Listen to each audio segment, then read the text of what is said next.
and I'm the chairman of the Kenya Tourism Federation.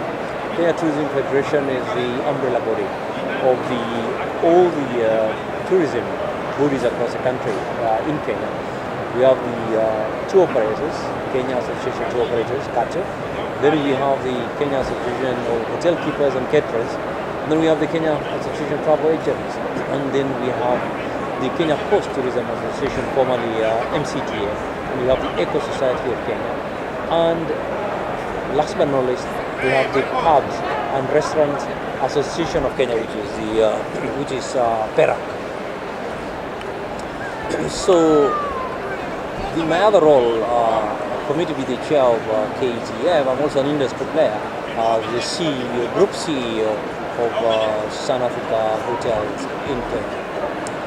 Now, the question you raised about our political impasse and what impact it has had, what I would like to state is that the first election on the 8th of August did not really have any negative impact on the destination.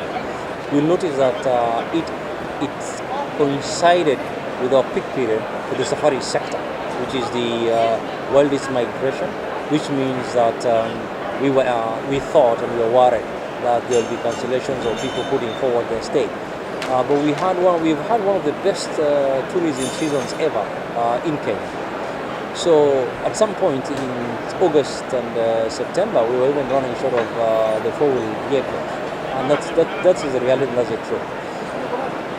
When the presidential election results were announced, because the opposition went to the Supreme Court to be heard, we started feeling the hit where travel slightly slowed down, mainly for the Nairobi hotels, specifically when it comes to meetings and incentives.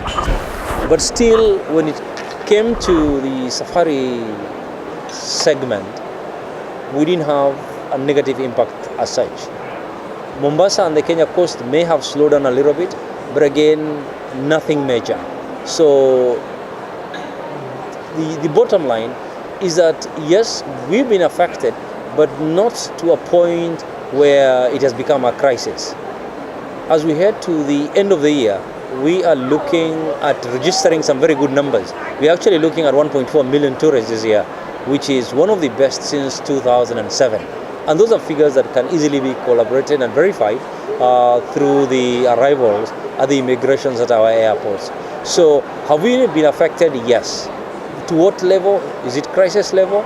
It is certainly not, because even the Western countries where we get most of our tourists, none of them have issued any serious travel advisory.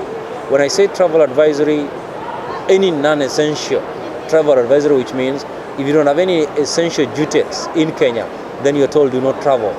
We have not had any, whether it's the UK, whether it's US, whether it's Canada or the EU, name it.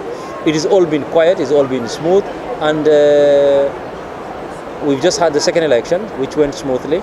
We now have another appeal that has gone to the Supreme Court once again, which will be heard in the next 2 weeks. And hopefully we are able to put this behind us. And as a country, we move on, because we can't be electioneering for half of the year.